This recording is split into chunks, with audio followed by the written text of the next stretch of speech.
Dimaksud muqaddimah alamat kiamat besar adalah Zuhurul Mahdi, imam yang hampir semua kaum muslimin menunggu-nunggu kehadirannya. Dia bukan seorang nabi dan dia tidak memiliki mukjizat serta keanehan-keanehan. Akan tetapi kemuliaannya ditunggu setiap manusia dan dirindukan kemunculannya. Dan dia seorang yang saleh, yang kedatangannya akan memenuhi bumi dengan keadilan setelah sebelumnya tersebar kezaliman dan juga keburukan. Dan dia orang nomor 5 dari 4 penguasa dunia setelah Dzulqarnain, kemudian Sulaiman, kemudian Namrud, kemudian Bukhtun Nasr. Maka Al-Mahdi Al-Muntadhar Muhammad ibn Abdullah adalah orang kelima yang akan menguasai dunia di akhir zaman. Bagaimana kisahnya? Ma'asyiral muslimin yang dimuliakan Allah Subhanahu wa taala, kalau kita melihat hadis-hadis Nabi sallallahu alaihi wasallam seputar Al-Mahdi, kemunculannya dan sepak terjangnya, banyak sebagian orang jahil mengingkari hadis-hadis itu. Mereka mengatakan kalau sampai hadis ini diterima, maka akan membuka pintu lebar-lebar, orang-orang akan mengaku sebagai Imam Mahdi. Maka kita katakan hadis-hadis seputar Imam Mahdi itu mutawatir makna. Ya, sebagiannya ada yang dhaif, ada yang hasan, tapi banyak yang sahih. Saking banyaknya sehingga ulama menyebutnya mutawatir makna. Ma'asyiral muslimin yang dimuliakan Allah Azza wa Jalla, tentu Nabi sallallahu alaihi wasallam paham bahwa kalau seandainya kabar tentang Al-Mahdi itu datang secara mutlak umum, bisa saja semua orang mengaku Imam Mahdi. Tapi Nabi sallallahu alaihi wasallam sudah berbicara berabad-abad yang silam tentang ciri-ciri Al-Imam Mahdi yang tidak ada pada siapapun yang mengaku sebagai Imam Mahdi. Sehingga kita bisa membedakan mana Mahdi yang benar, mana Mahdi yang dusta. Kita teringat pada tahun 1980 atau 1979 tentang fitnah Juhaiman. Anda pernah mendengar fitnah Juhaiman? Terjadi di Saudi. Ketika itu ada 2 tokoh sentral yang mengepung dan menguasai Masjidil Haram. Hebatnya dia menguasai selama 2 minggu. Sampai kerajaan Saudi sangat kewalahan menghadapi 2 tokoh ini. Pertama Juhaiman Al-Atyubi, dan yang kedua Muhammad ibn Abdullah Al-Qahtani. Jadi suatu ketika di musim haji pada tahun 1979 datang rombongan sekitar 200 orang masuk Masjidil Haram ketika manusia sedang sholat subuh. Dan jumlah jamaah haji itu ramai ketika itu, yang sedang sholat subuh di Masjidil Haram mungkin sekitar 50.000 orang. Tiba-tiba selesai sholat, tiba-tiba orang yang namanya Juhaiman Al-Atyubi ini datang ke depan, kemudian mendorong sang imam dan mengambil mic. Tiba-tiba kemudian dia berceramah tentang kedatangan Imam Mahdi. Spontan sebagian manusia kaget karena belum pernah terjadi di haram seperti ini.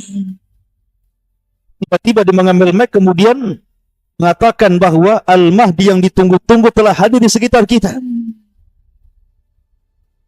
kemudian menyuruh orang-orang yang ada di Masjidil Haram untuk berbaiat kepada Al-Mahdi yang disebut oleh Juhaiman Al-Atyubini. Tiba-tiba selang beberapa waktu datanglah Abdullah atau Muhammad ibn Abdillah Al-Qahtani yang dimaksud oleh Juhaiman Al-Atyubini. Kata Juhaiman, lihatlah di hadapan kalian ada Al-Mahdi. Ciri-cirinya persis seperti yang disabdakan Nabi SAW. Kemudian dia mengambil tangannya dan berbaiat, disusul dengan para pengikutnya 12 orang ikut berbaiat.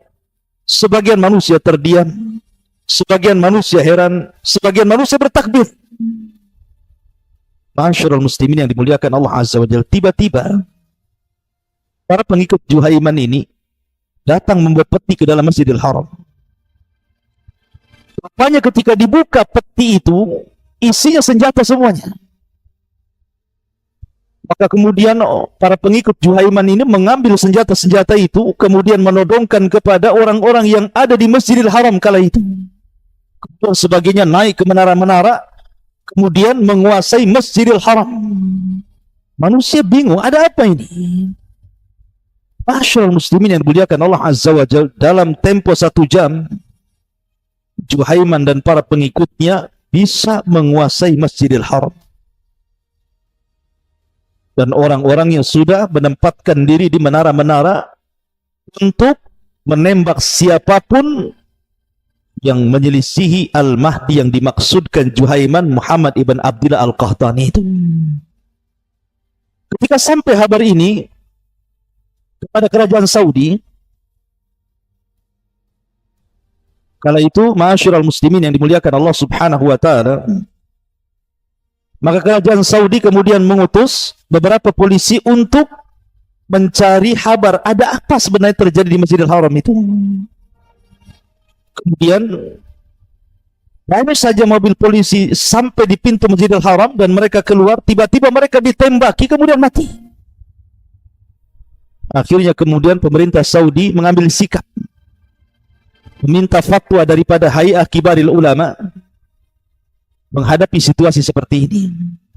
Maka keluarlah fatwa dari para ulama bahwa pemerintah membolehkan untuk menyerang balik kepada para teroris yang menguasai Masjidil Haram ini, karena mereka membahayakan nyawa jemaah haji dan sudah membunuh polisi-polisi yang hendak mencari kabar keberadaan mereka.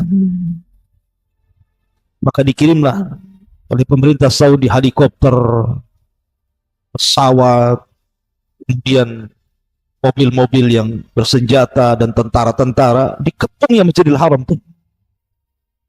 Kemudian terjadi perang hebat antara pasukan Juhaiman dengan pasukan Saudi ini. Sampai akhirnya kemudian banyak bangunan-bangunan yang rusak Masjidil Haram itu. Karena terdesak, karena dikepung dari atas dan dari bawah, maka pasukan Juhaiman pun kemudian bersembunyi ke bawah Masjidil Haram, ke lorong-lorong yang ada di Masjidil Haram itu.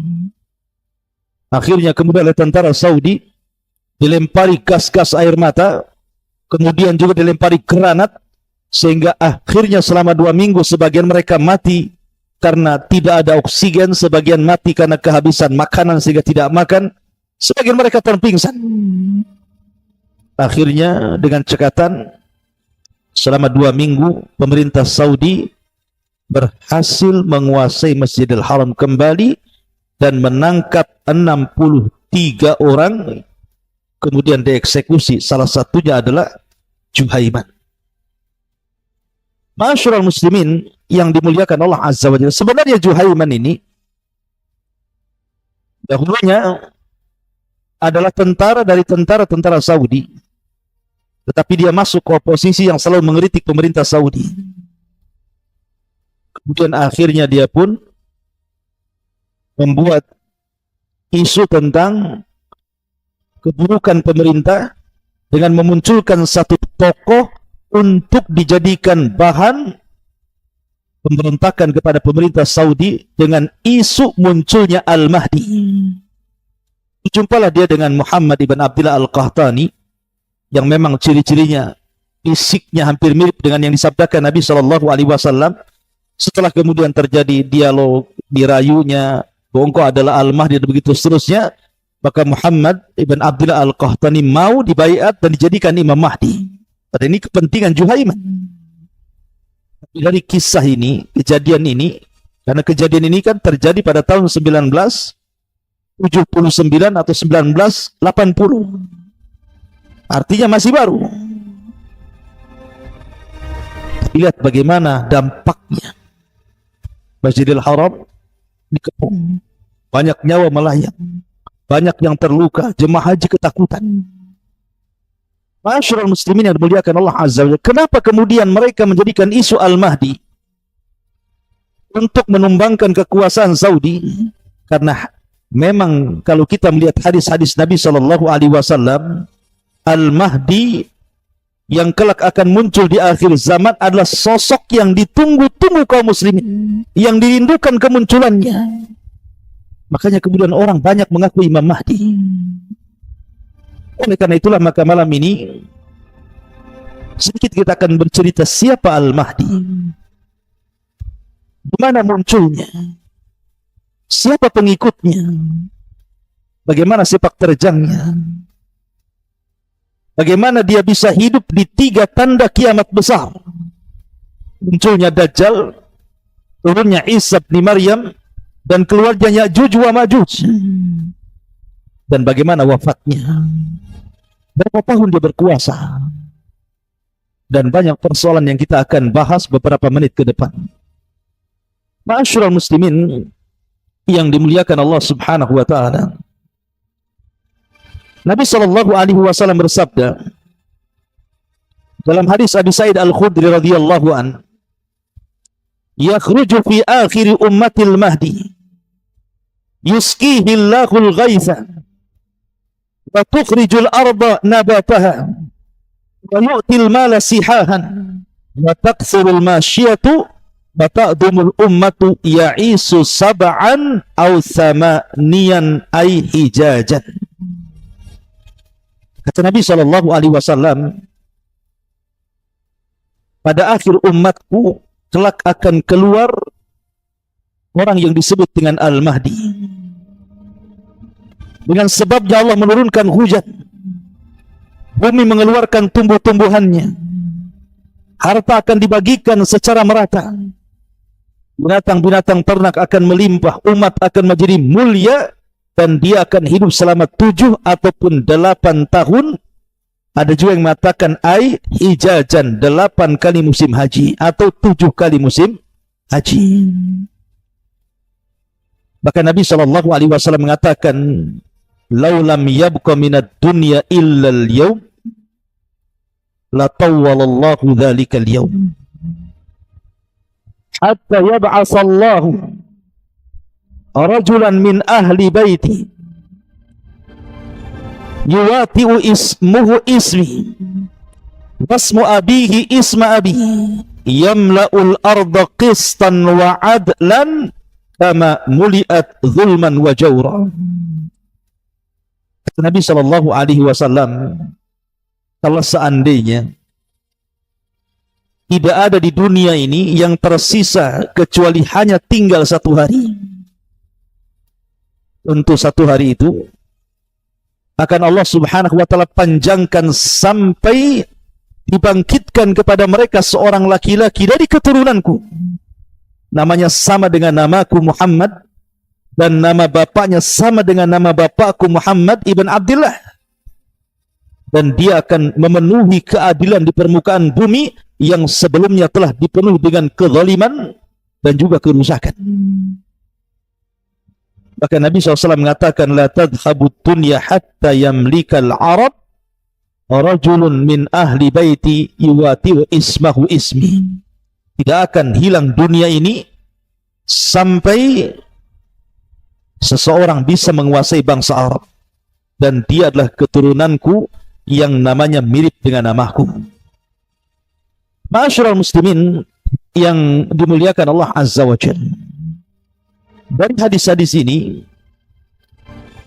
maka muncullah banyak pandangan para ulama ataupun para pakar atau para peneliti sekitar Al-Mahdi. Ada yang mengingkari, Ada yang kemudian mengaku-ngaku, ada yang mengklaim.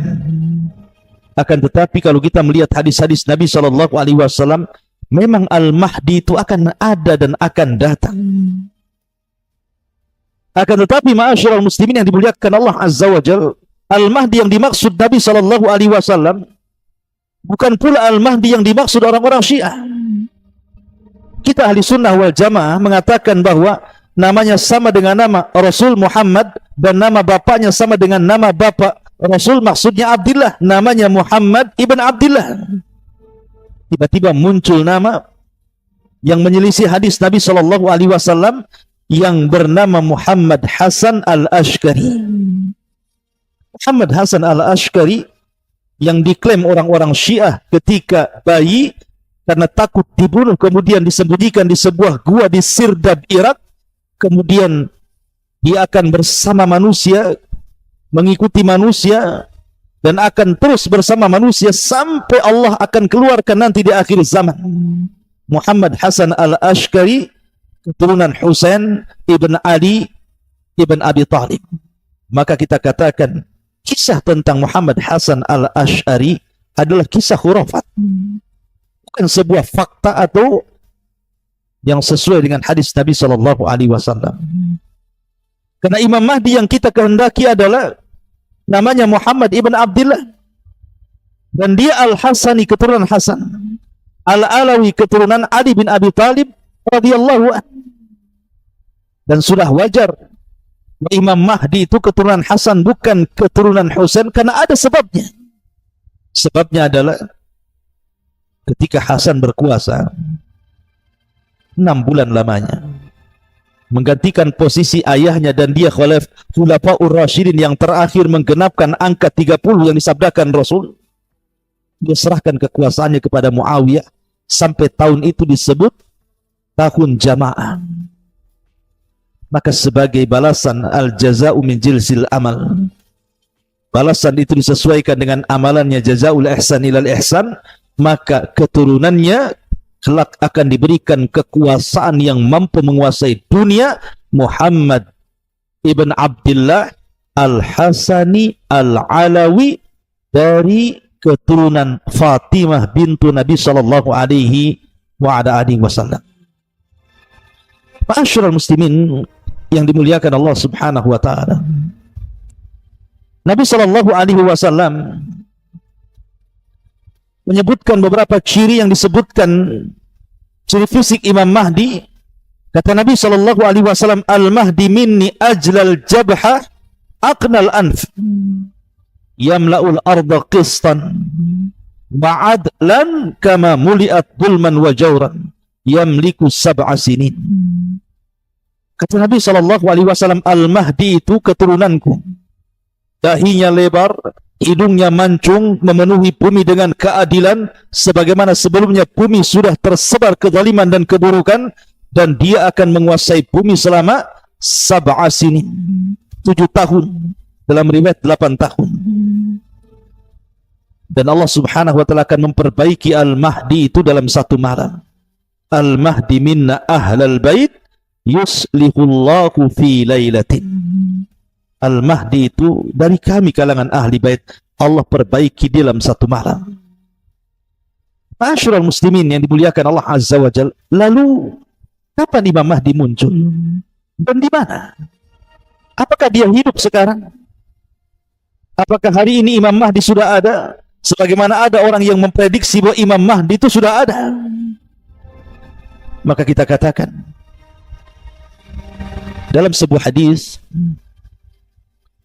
Nabi SAW bersabda, "Yakunu ikhtilafu inda mauti khalifatin, fayakhruju rajulun min ahli al-madinati hariban ila Makkah, fayatihi nasun min ahli Makkah, fayukhrijunahu wa huwa karihun, fayubayi'unahu bainar rukni wal maqam, wa yub'atsu ilaihi ba'thun minas syami fayuqsafu bihim bil baida baina Makkah wal Madinah, fa idza ra'a an-nasu dhalik atahu abdalus syam wa asaibu ahli al-Iraq fayubayi'unahu bainar rukni wal maqam thumma yansha'u rajulun min Quraisyin akhwaluhu kalbun fayab'athu ilaihim ba'than fayadharuna alaihim wa dhalika ba'thu kalbin bal khaybatu liman lam yashhadu ghanimata kalbin fayaqsimul mala wa ya'malu fin nasi bi sunnati nabiyyihim sallallahu alaihi wasallam wa yulqil islamu bi jiranihi ilal ardi fayalbasu sab'a sinin thumma yutawaffa wa yusalla alaihi al-muslimun thumma yutawaffa wa yusalli alaihi al-muslimun. Perhatikan hadis ini. Nabi SAW mengatakan akan terjadi perselisihan. Akan terjadi perselisihan pada saat wafatnya seorang khalifah. Jadi ada khalifah yang sangat kuat kala itu. Khalifah ini wafat. Kemudian terjadi perselisihan anak-anaknya, abnaul khalifah ini. Lah abnaul khalifah ini tidak sekuat ayahnya. Tidak sekuat ayahnya. Justru mereka saling berperang. Maka saat itulah keluarlah seorang laki-laki dari penduduk kota Madinah berlari menuju Mekah. Orang-orang dari penduduk Mekah tiba-tiba mendatangi orang ini. Kemudian mereka pun mengeluarkan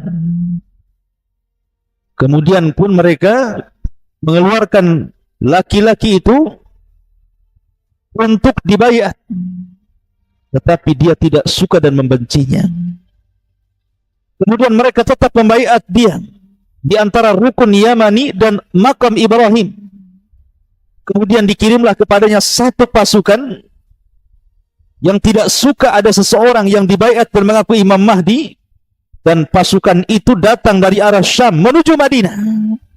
Tiba-tiba ketika sampai di sebuah tempat namanya Baida antara Mekah dan Madinah, Allah Subhanahu wa taala kirim gempa sehingga menenggelamkan mereka semua ke dalam bumi. Lalu tiba-tiba orang ramai melihat laki-laki itu didatangi oleh para abdal dari Syam dan kelompok-kelompok dari Irak. Kemudian mereka membaiatnya antara rukun Yamani dan makam Ibrahim.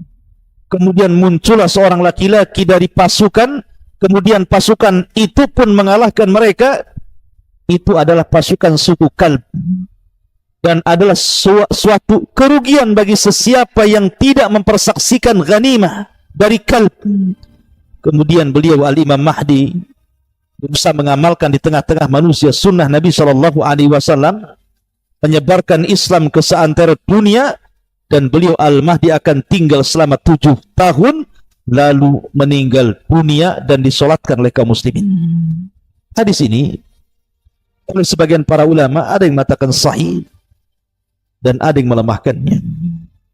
Syekh Al-Albani rahimahullahu taala melemahkan hadis ini. Sebagian ulama yang lain seperti Al-Imam Al-Haytami dalam kitabnya Majmu'ul Zawaid mengatakan hadis ini diriwayatkan oleh Al-Imam At-Tabrani dalam Mu'jam Al-Awsat, dan para perawinya adalah para perawi hadis yang sahih. Baik, dari hadis ini kita tahu bahwa Imam Mahdi itu muncul di Mekah ataupun Madinah. Ma'asyiral muslimin yang dimuliakan Allah Subhanahu wa taala. Dan Imam Ibnu Katsir rahimahullah taala ketika menyebutkan hadis ini mengomentari bahwa bayu ayyidu bin nas atau bayu ayyadu bin nasi anna ahlal masyriqi yansurunahu, dan dikuatkan dengan nas yang jelas bahwa orang-orang yang datang dari timur Irak dan juga Syam, mereka lah akan menjadi para penolong Al-Mahdil Muntadhar Muhammad ibn Abdullah Al-Hasani Al-Alawi min auladi Fatimata bintu Rasulillah sallallahu alaihi wa ala alihi wasallam. Ma'asyiral muslimin yang dimuliakan Allah Subhanahu wa taala. Kita tahu bahwa ketika Imam Al-Mahdi membawa pasukan kemudian membuat kekuasaan dan berdirinya khalifah di Baitul Maqdis, maka Nabi SAW mengatakan imaratul Baitul Maqdis kharabu Yathrib. Ketika kekuasaan kaum muslimin tegak di Baitul Maqdis, maka robohlah kota Madinah. Dan semua akan terpusat di situ. Nah, ketika itu, maka Imam Al-Mahdi radhiyallahu an akan berusaha untuk memerangi orang-orang Nasrani. Yang sebelumnya telah terjadi perdamaian untuk memerangi kaum di belakang mereka. Tapi kemudian mereka berkhianat dan terjadilah sebuah perang maha dahsyat yang sejarah itu menyebutnya dengan Malhamatul Kubra. Perang yang maha dahsyat. Dan tidak ada perang yang lebih dahsyat dibandingkan itu. Maka setelah terjadi perang maha dahsyat, akhirnya kemudian kaum muslimin bisa menguasai Konstantinia atau Konstantinopel, bahkan bisa menguasai sampai ke daratan Eropa. Maka mereka pun menyerbu sebuah daerah yang Nabi SAW menyebutnya daerah itu sebagiannya di daratan dan sebagiannya di lautan. Dan daerah itu tidak diperangi dengan senjata. Daerah itu tidak diperangi dengan senjata, tetapi diperangi dengan lafaz la ilaha illallah. Subhanallah. Jadi ketika pasukan Al-Mahdi ini datang ke daerah itu, maka menghancurkan daerah itu tidak perlu dengan senjata. Cukup dengan kalimat la ilaha illallah, Allahu Akbar. Fayaskutu janib wal akhar. Tiba-tiba negara sebelahnya hancur, roboh, gempa, dan juga daerah di sekitar yang lainnya ketika dibacakan la ilaha illallah Allahu Akbar juga hancur. Lah ketika itulah muncul Dajjal. Ma'asyiral muslimin yang dimuliakan Allah Subhanahu wa taala. Terjadi silang pendapat tentang masalah apakah Al-Mahdi ini sebelum menyerang Konstantinopel ini menyerang Romawi dulu ataukah menyerang Konstantinopel dulu. Maka dalam hadis Nabi SAW, Nabi SAW ditanya tentang antara dua negara ini. Ya Rasulullah, wahai Nabi SAW, ayyu madinatin tuftah awalan? Kota mana yang lebih dahulu akan dibebaskan? Apakah Konstantinopel ataukah Rom, bangsa Romawi? Maka Nabi SAW mengatakan Madinah Herakli, yakni Konstantinopel. Jadi Konstantinopel akan jatuh ke tangan kaum muslimin yang sebelumnya dahulu pernah dikuasai oleh Muhammad Al-Fatih. Dan nanti di akhir zaman akan dikuasai Al-Mahdi Al-Muntadhar tanpa adanya pertumpahan darah. Cukup dengan lafaz la ilaha illallah Allahu Akbar sudah jatuh negara itu. Ketika itulah maka sarakha sarikh, ada orang yang berteriak bahwa Dajjal telah muncul dan masuk ke rumah-rumah para pasukan yang ada di Syam. Ma'asyiral muslimin yang dimuliakan Allah Azza wa Jalla, dari sini bahwa munculnya Dajjal ada di zaman Imam Mahdi. Dan Imam Mahdi inilah yang memuqaddimahi munculnya tanda dari tanda-tanda kiamat besar yang dimulai dengan khuruj ad-Dajjal, keluarnya Dajjal. Ma'asyiral muslimin yang dimuliakan Allah Subhanahu wa taala, dalam sebuah hadis ketika Nabi SAW menjelaskan bagaimana fitnah Dajjal. Dajjal ini memiliki kekuatan yang luar biasa, bahkan memiliki para pengikut yang luar biasa. Di antara para pengikut Dajjal adalah Yahudi Al-Asfahan. Yahudi Al-Asfahan yang disebutkan oleh para ulama, Yahudi Asfahan atau disebut dengan Yahudi Iran, itu akhtar al-Yahud fil alam. Sejahat-jahatnya Yahudi di alam semesta. Sebahaya-bahaya Yahudi di dunia itu namanya Yahudi Asfahan. Makanya wajar Nabi SAW langsung membuat nas dalam hadis Nabi SAW, jadi akhir zaman Dajjal ini akan diikuti oleh 70.000 Yahudi Asfahan, karena mereka Yahudi paling buruk dan Yahudi paling jahat. Lalu kenapa pula kemudian Yahudi ini berkumpul di Iran? Kenapa pula tidak di Israel hari ini?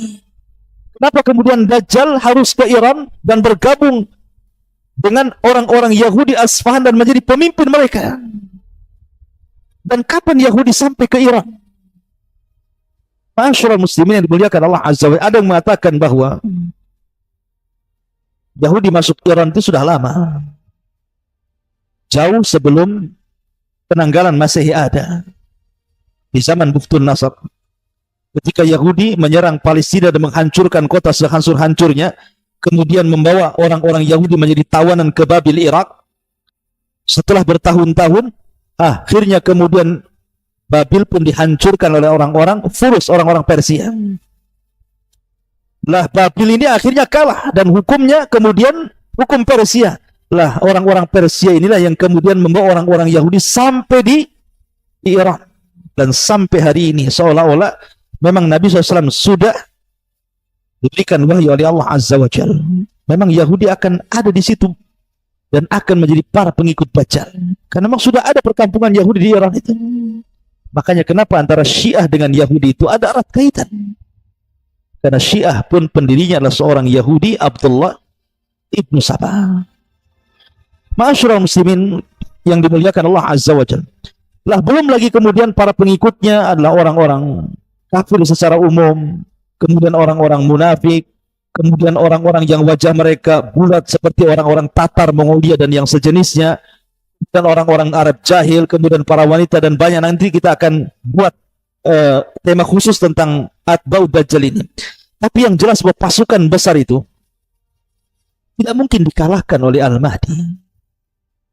Sehingga Al-Mahdi terdesak kemudian harus lari dan bersembunyi.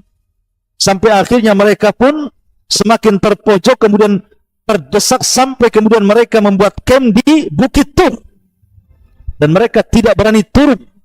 Dan mereka sudah memprediksi kalau mereka tetap bertempur, pasti mereka akan mengalami kekalahan. Maka mereka lebih baik mundur bersembunyi sampai akhirnya terjadi kelaparan yang dikatakan kepala sapi jauh lebih baik dibandingkan emas dan harta rampasan perang. Saking kelaparannya. Ma'asyiral muslimin yang dimuliakan Allah Azza wa Jalla. Nah ketika itulah maka Al-Mahdi membuat sebuah keputusan. Kalau mereka tetap berada di bukit itu, tentu mereka akan mati sia-sia. Mereka harus mati dalam posisi syahid. Maka sepakatlah para sahabat, para tentara Al-Mahdi itu untuk menyerang pasukan Dajjal setelah sholat subuh keesokan harinya. Setelah kemudian datang waktu subuh, kemudian dikumandangkan azan, tiba-tiba langit gelap. Tiba-tiba ada cahaya dari langit. Rupanya mereka melihat dengan kedua mata mereka Isa bin Maryam turun diapit dengan dua malaikat, di mana rambutnya basah dan dia memiliki hawa di mulutnya yang akan membunuh setiap orang-orang kafir sejauh mata memandang. Turunlah Isa bin Maryam, kemudian bergabung dengan tentara Al-Mahdi Al-Muntadhar. Pertanyaannya, siapa yang memimpin perang? Siapa yang memimpin kaum muslimin kala itu? Al-Mahdi kah? Ataukah Isa bin Maryam? Ma'asyiral muslimin yang dimuliakan Allah Azza wa Jalla, kita tahu bahwa ketika Isa turun, mereka siap-siap qomat dan hendak melaksanakan salat subuh. Isa sudah dikenal ciri-cirinya karena hadis-hadis Nabi sudah menjelaskannya, sehingga Al-Mahdi langsung kenal dan mengatakan, taqaddam ya ruh Allah, silahkan wahai ruh Allah, Anda menjadi imam. Tapi Isa paham siapa dirinya, dia bukan seorang nabi lagi. Karena ketika dia diangkat di usia 33 tahun, kemudian diletakkan di langit oleh Allah Azza wa Jalla, terangkatlah nubuahnya, artinya sudah sempurna kenabiannya, sehingga ketika diangkat bukan lagi menjadi seorang nabi, Dan di akhir zaman dia turun bukan jadi seorang nabi, tapi memang ada tugas yang Allah Subhanahu wa taala tugaskan kepada Isa. Pertama, membunuh Dajjal, yang kedua, berhukum dengan hukum keadilan, yang ketiga, mematahkan salib, membunuh babi, dan begitu seterusnya. Makanya dia tidak mau jadi imam karena akan memfitnah manusia. Dia tahu bahwa la nabiyya ba'di, kata Rasul, tidak ada nabi sepeninggalku. Kalau seandainya dia menjadi imam, maka orang-orang menyangkanya manusia ikut syariat Isa. Makanya Isa tidak jadi imam. Isa jadi makmum, dan yang menjadi imam adalah Al-Mahdil Muntadhar, supaya orang-orang tahu bahwa Isa ketika turun mengikuti syariat Nabi Shallallahu Alaihi Wasallam dan tidak membawa syariat dirinya. Tetapi ketika selesai perang, selesai sholat, maka yang memimpin perang adalah Isa bin Maryam. Dia meminta pilihan kepada pasukan Al-Mahdi dengan 3 pilihan. Setelah itu mengusap wajah-wajah mereka, dan tidak ada manusia paling bahagia kecuali orang yang diusap wajahnya oleh Isa bin Maryam, karena Isa memberitahu mereka akan kedudukan mereka di surga.